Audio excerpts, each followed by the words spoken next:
Olá! Cláudia Pedralcena aqui nesse canal que é da família. Vamos falar sobre família construindo comportamento. Estamos falando do FAC, construindo esse comportamento dos nossos filhos. Nosso tema hoje é para falarmos sobre o cérebro da criança especial. Nós estamos falando sobre a criança especial obediente e o cérebro dessa criança. Vamos falar um pouco dessa construção. A gente vem batendo muito nessa questão do neurocomportamento, baseado em que, nos estudos da própria terapia ocupacional, sendo eu terapeuta ocupacional, nós somos exatamente aquilo que sentimos e pensamos. E essa construção desse pensamento, que vem desde a tenra idade, desde que a criança nasce, né, como eu já expliquei, a educação ela é feita desde o início de todo o processo. Desde que a criança nasce, a gente começa a passar informações. Somos seres de informações, somos seres de transferência, somos seres de referência. E essas referências vêm de nós, o adulto. A construção do cérebro, ela é feita de uma forma só. Existem qualificações diferentes de cérebro, mas a construção ela é uma só. Ao ser gerado, uma criança ser, digamos, planejada pela própria natureza, e quando existe, então, o encontro do espermatozoide com os óvulos, existe ali, então, uma fertilização. A criança está sendo gerada a um processo em andamento do nascedouro de um embrião e futuramente um feto, e depois, então, o nascimento após 9 meses, em média, a termo. De 8 a 9 meses, a criança está apontando. Existem crianças prematuras, né? Hoje a gente tem alguns casos de prematuros extremos, que nascem com antes de 36 semanas, até crianças de 38, 39 semanas. E desde o início, então, esse cérebro, ele é monitorado, então, por esse processo, e ele nasce inicialmente, né, a formação do sistema nervoso central, que vai gerenciar todo o nosso processo. Nós somos mais de 100 bilhões de células nervosas. Células essas que não se regeneram. Importante falar sobre isso. Bom, de mais a mais, esse cérebro ele é formado normalmente. A criança está sendo formada, o cérebro, depois o coração, nasce então o corpo, vai se formando pernas, braços, vira então do embrião um feto. Esse feto já se mexe, ele já tem alguma atividade motora, digamos assim, é possível ver isso na própria ultrassonografia, e aí o desenvolvimento acontece. Então, assim, não existe uma forma diferente disso acontecer. Com todas as crianças são assim. Durante esse processo, podem acontecer muitas coisas.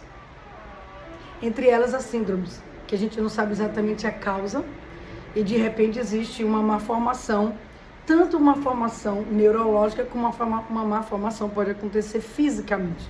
Algumas síndromes, elas trazem na sua inscrição, nos seus estereótipos, umas formações que vão aparecer no rosto ou no corpo, e muitas apenas na parte neurológica.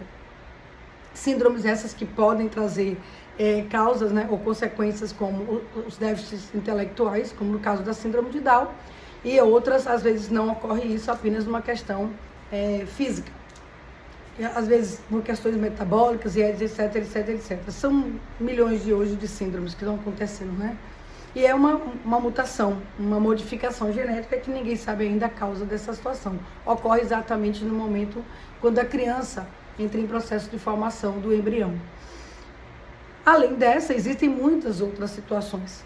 Quando existem essas alterações sindrômicas que mexem na carta genética, a qualificação dessa inteligência ou desse cérebro pode modificar. Quando existe, por exemplo, nas crianças com síndrome de Down, uma característica própria, que é o retardo intelectual, o retardo mental, como diz a saúde, isso vem inscrito. Nós chamamos de retardo porque existe uma referência de inteligência, digamos assim, dita normal, nos QIs de acima de 90, que seriam as crianças que apresentam um quadro de normotípico. Então, em referência a essas crianças, a gente tem um QI do síndrome de Down abaixo. Então, eles apresentariam para essa linha de normotípico um retardo no intelecto. Mas se a gente for pensar que todos nós vivemos num planeta onde todos nós somos Downs, eles têm inteligência. Todos têm inteligência. do jeito deles, da maneira deles e da forma que eles processam, eles têm inteligência.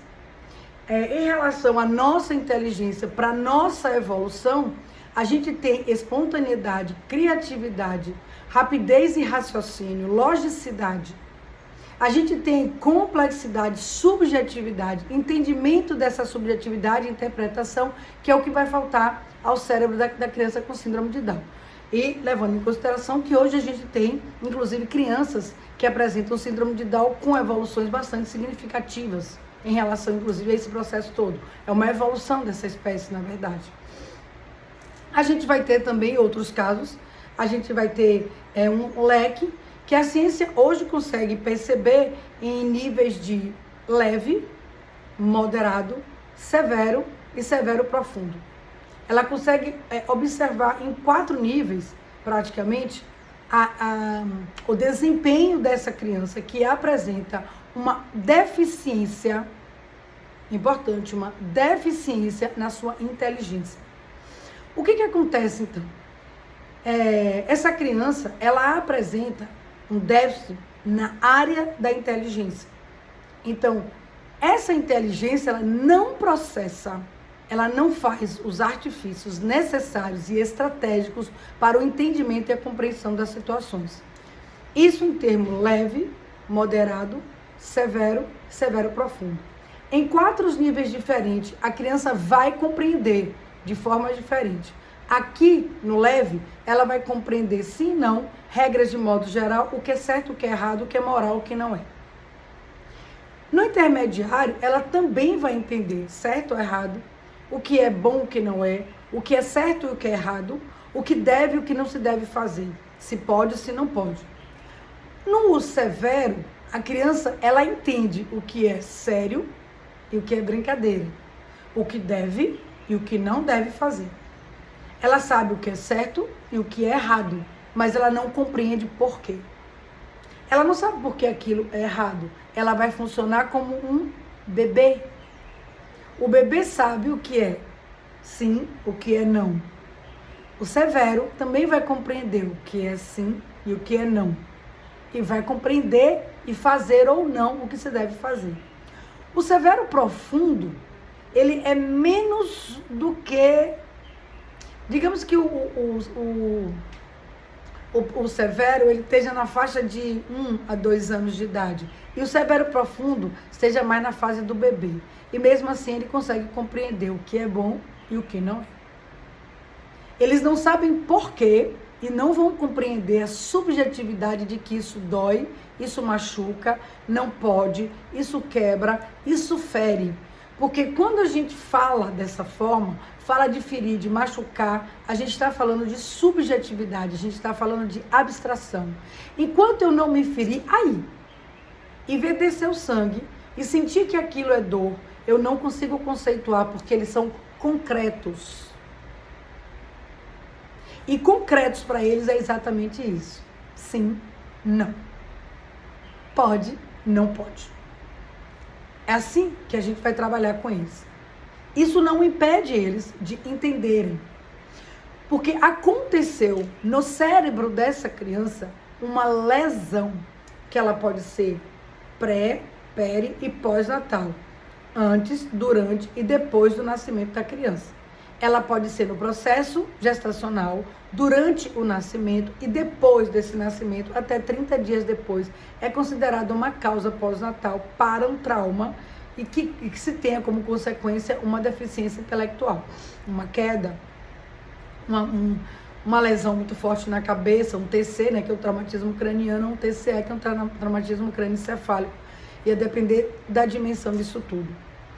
Uma concussão ou algo muito parecido com isso ou muito forte.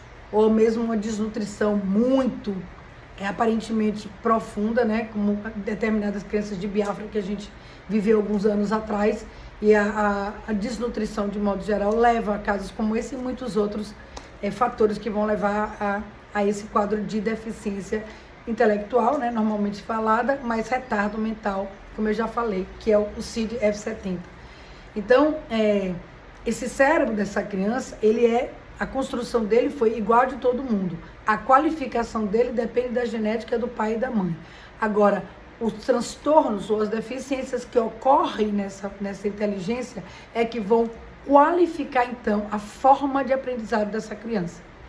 Sendo que isso não impede dela compreender, dela ter uma dimensão do que é certo e errado, como eu já falei, cada uma na sua compreensão, para que ela seja obediente.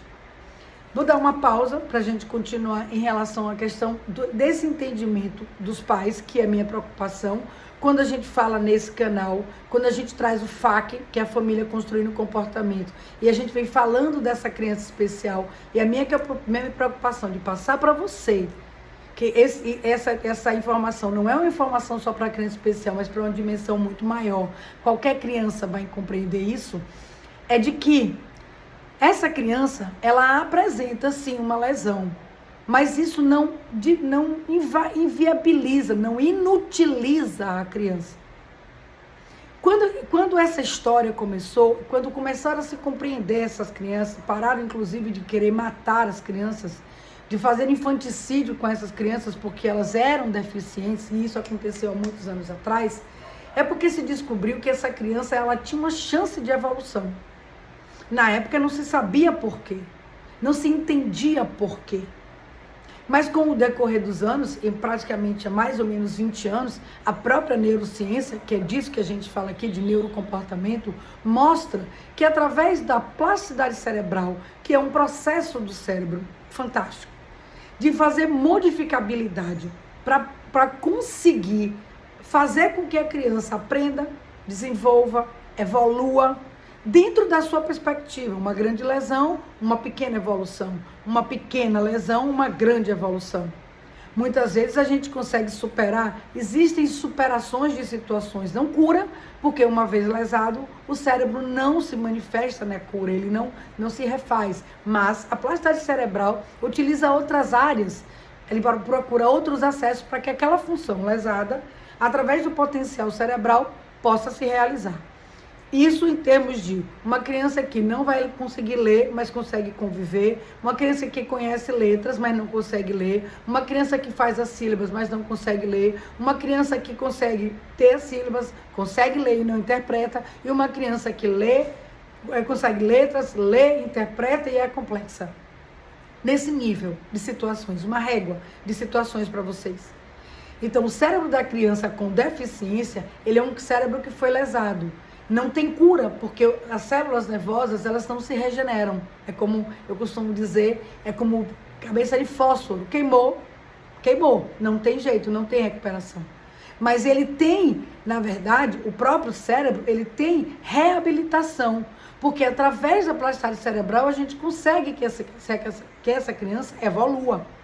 Então, essa compreensão, ela também vai acontecer. E quando a gente pensa num termo menor, numa possibilidade menor, que é a questão da obediência, esse cérebro, ele comporta isso. Ele consegue compreender. Essa titularização de que a criança tem uma resistência à frustração é muito em função do comportamento dos pais que negam. Essa é a minha preocupação. O fato de receber o diagnóstico dos seus filhos, de trazer isso, como se pensava há muitos anos atrás, de que a criança estava inútil, de que ela não ia conseguir compreender porque ela era uma criança deficiente. E não é assim que funciona, não é dessa forma que funciona, não é desse jeito que devemos pensar. Não. E por que não? Porque, na verdade, existe sim toda uma possibilidade dessa criança compreender, exatamente porque, tratada desde cedo, estimulada desde a tenra idade, inclusive sendo tratada como uma criança de uma compreensão, a criança sim, como eu estou dizendo, desde da maior dificuldade, o severo profundo, de conhecer o sim e o não, ela vai saber o que é certo e o que é errado. E evidentemente que essa obediência, que é importante para a criança, muito mais importante para a criança normotípica, porque ela vai precisar muito de todo o processo já startado da função executiva, para que essa criança possa ter exatamente uma execução dessa função, na administração desse processo, para o aprendizado acontecer. Daí a importância de vocês, pais de crianças especiais, tomarem a frente dessa situação. O facto é aqui para a gente estar ensinando isso para vocês. Mas torno a dizer, não é um evento somente para crianças especiais. A gente fala de modo geral. Mas eu tenho toda a condição de ensinar vocês, pais de crianças especiais, que as crianças obedecem. Em outra instância, a gente vai pensar nos transtornos, de modo geral, de dificuldade, e também da criança com TEA e com outros transtornos, que sejam os TODs, os TIDs, de modo geral. Quando a gente fala de transtorno, quando a gente fala de transtorno de aprendizagem ou dificuldade de aprendizagem, a gente está falando de uma lesão no cérebro. Então, a gente está falando de um TDAH, de uma alteração química, a gente está falando de, que no caso que é neuroquímica, a gente está falando de uma criança com dislexia, com alguma dificuldade motora, transtornos de modo geral, transtornos de leitura, etc, etc, etc. Quando a gente fala dessa criança, a gente também está falando de superação. Tudo passa pela questão neurológica. Tudo. E essa criança, na verdade, desde a tenra idade, sendo estimulada, avaliada, desde a tenra idade, sendo trabalhada nessas questões, esses transtornos tendem a ser superados no sentido de que a criança vai conviver com isso, não com a cura, mas com uma forma estratégica de viver com isso, o que é muito importante. Esse transtorno, que pode se apresentar em lesão no cérebro, ele, na verdade, não dificulta em nada, quando a gente fala dos distúrbios de aprendizagem, que a criança entenda e saiba o que é certo ou errado. Porque o mais importante é exatamente ela saber o que é certo e o que é errado. Vamos para divertidamente e vamos entender que esse cérebro, ele também tem as 7 emoções. No filme apresenta 5, mas na verdade elas são 7, que tem a surpresa também. E esse cérebro, ele é gerenciado também por uma função executiva. No caso das crianças de TDAH, essa função executiva, ela sim, ela precisa ser estimulada muito mais do que as das outras crianças. E é isso o grande erro dos pais. O grande porém dos pais de criança especial é que eles entendem que a criança não vai dar conta da situação, quando na verdade ela vai precisar de mais assistência para dar conta, mas ela dá conta. Se a gente faz do triângulo da família, da terapia e da escola, a superação dessa criança é iminente. Se vocês como pais acreditam que mesmo que a criança apresente um quadro de TDAH ou qualquer outro transtorno, mas com o investimento ela vai superar, a criança supera. Porque o porto seguro dela está certo de que ela vai conseguir. Se existem dúvidas, a coisa não anda. Porque só eu, como terapeuta, trabalho. Por isso, o FAQ faz a família construir esse comportamento. É isso que a gente quer o tempo inteiro bater e ensinar para vocês. O que, na verdade, eu quero mostrar para vocês que existem ferramentas de mudança de comportamento da família que altera o comportamento da criança. O cérebro dela acarreta isso. Ele consegue entender isso. Essa frustração ao não existe. Qualquer pessoa tem isso. Mas trabalhado, ela entende a perda e o não. Ela não vai ter uma frustração ou uma alteração. Isso não é um sintoma. A criança, ela não nega a possibilidade do aprendizado porque ela tem um transtorno. Ela é viável ela aprender. Como é que você sabe disso, Cláudio? Convivo com isso há 37 anos. Estou completando 38. Eu convivo com isso esse tempo inteiro. E as crianças, sim, todos os pais que seguem esse caminho, que perpassam por esse processo, escutam aquilo que eu falo, as crianças têm sucesso, as crianças crescem, há uma evolução significativa, há uma mudança drástica de comportamento, porque ninguém aprende sem obediência. Em outra instância, vamos passar para o outro lado do TEA, que hoje é o mais falado. E uma das sintomatologias, um dos questionamentos muito graves, né, que traz muito isso em termos de sintoma, é exatamente que o autismo é duas coisas bem interessantes. Duas coisas bem significativas. Uma, de que A criança com autismo, ela é extremamente inteligente, não é esse poderio todo, não é assim que funciona. Tem um certo mito em relação a tudo isso aí. E o fato de que a criança, ela tem um aporte de frustração muito grande e não suporta nenhum tipo de não. Não existe isso. De novo, o cérebro da criança especial é diferente do meu? Não. É a qualidade e a forma como eu chego a ele que vai fazer ele ter essa compreensão ou não. Então é importante de que vocês, o tempo inteiro, como pais de criança especial e mesmo de normotípicos, estejam à prontidão de acreditar e ensinar os seus filhos. Tem crianças que demoram mais. Poxa, eu falo e ela não ouve. Não tem interesse de aprender. Ela não quer sair da zona de conforto. Toda criança tem o direito de lutar por aquilo que ela quer. É lógico que sim. A criança quer brincar. Mas se eu ensino a criança, como há pouco tempo me apresentou, uma criança, ela está com uma resistência enorme à escola. Porque ela foi entrar na escola com 4 anos. 2 anos dos quais ela ficou inteiramente dentro de casa. Ela já tinha 1, quase 2, 3 e 4, ela ficou dentro de casa, ela não foi para a escola com 2 anos. Ela passou 4 anos em casa brincando. Ela não foi estimulada em pormenores ou questões relacionadas ao desenvolvimento. O que ela aprendeu, ela aprendeu. O resto era brincar, brincar, brincar.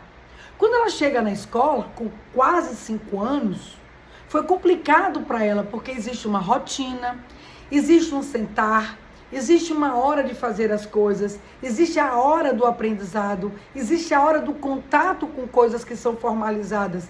E ela então criou resistência.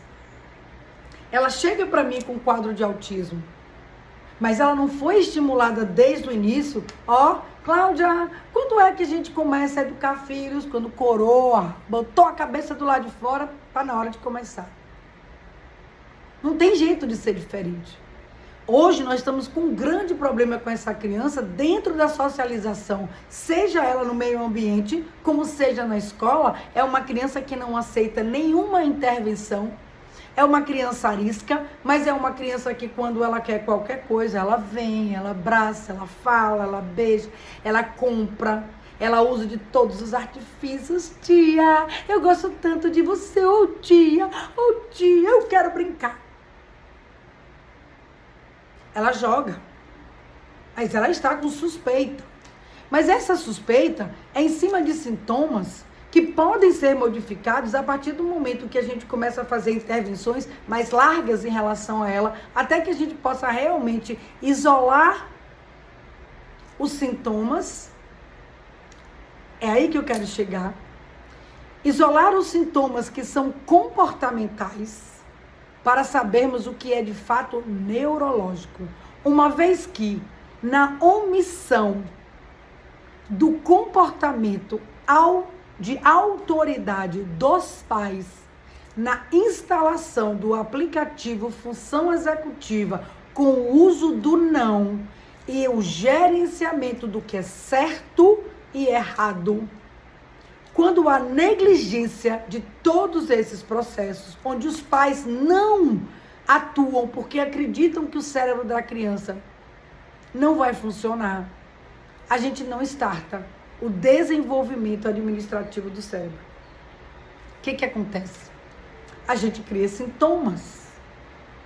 Porque essa criança, que apresenta qualquer alteração no seu desenvolvimento a partir de 2 anos, ou mesmo quando nasce, quando ela apresenta alguma alteração na sua fase reflexa, ela precisa imediatamente ser levada a um terapeuta. Ela precisa ser vista por um terapeuta, terapeuta ocupacional inicialmente, para que a gente possa, averiguar esse processo evolutivo da criança e o que está acontecendo com essa criança. Por quê? Porque se existe um interrompimento ou um embarreiramento, o desenvolvimento fica atrasado. E aí começa uma bola de neve, crescendo cada vez mais, porque algo lá atrás segurou. A criança continua crescendo e o desenvolvimento vem atrelado à parte de baixo, porque ele não pula etapas, ele segue etapas. Quando vai a um terapeuta, quando a gente observa isso, acreditando no cérebro dessa criança que ele não é diferente, ele precisa de mais estímulo, a gente vai estimular as áreas corretas para que a criança possa, pelo menos, equilibrar essa balança do seu crescimento orgânico e do desenvolvimento. Para que ele possa ficar ou homogeneizado, a depender do caso, ou ele possa seguir uma linha, pelo menos uma linha muito próxima, não tão distante, com defasagem de 1 ou 2 anos, onde ela possa se alfabetizar com 9, não com 7, ou que ela possa ser retida, né? Eu sou a favor da retenção da criança para que ela não passe sem leitura escrita, porque tem as questões emocionais por cima disso. Então, é muito importante que a gente possa estar acompanhando todo esse processo. Há uma série de minúcias para essa coisa toda acontecer. Não existe pular o processo da criança. Piaget já dizia isso, Vallon, Vygotsky, a neurociência, o próprio pai da grande psicomotricidade hoje, atualmente, que é Fonseca, um dos grandes escritores da psicomotricidade, que fala sobre o processo evolutivo. Hoje ele fala sobre a neurociência relacionada com a área motora, que chama-se motricidade de modo geral e função motora, e que se cruzam dentro do seu conhecimento. Se não houver uma evolução significativa, passo a passo, ela não pula. Então a gente não consegue fazer com que essa criança simplesmente dê um salto no seu desenvolvimento. Ela tem que passar passo a passo, mesmo que seja 1 semana, 2 semanas, mas ela precisa passar por aquela vivência.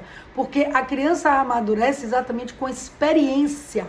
Ela precisa viver aquilo para então amadurecer. Se não experimentar, ela não amadurece. Ela fica peca. Ela não evolui. O cérebro da criança, como todo o nosso corpo, precisa dessa experimentação. Então, hoje, se eu engessar o meu braço, ele vai afinar.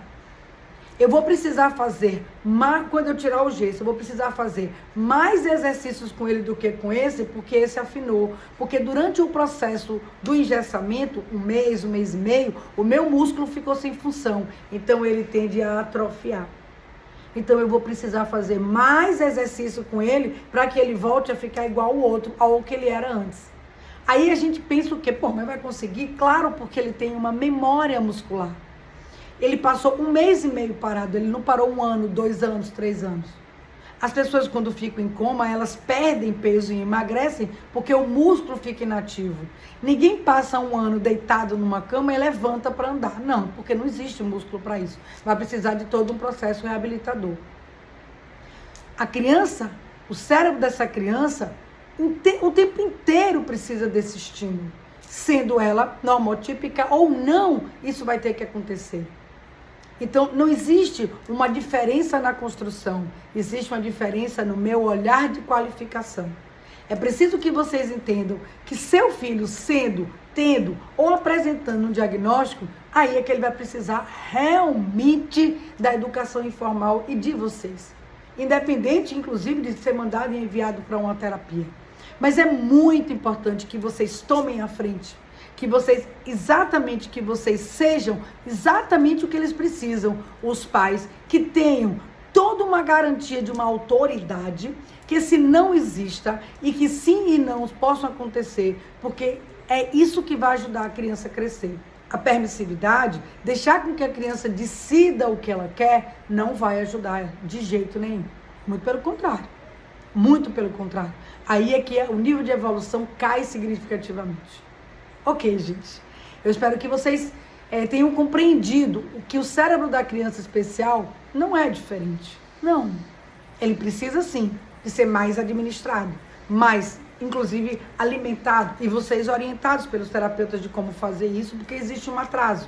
Mas ele evolui. Cada um dentro do seu aspecto, como eu falei, existem 4 níveis de entendimento, existem os transtornos que são diferentes, mas que quanto mais a gente trabalha esse cérebro, mesmo da criança autista, ele vai compreender dentro do nível dele, mas ele vai compreender. Ele pode demorar um pouco mais, mas ele vai compreender.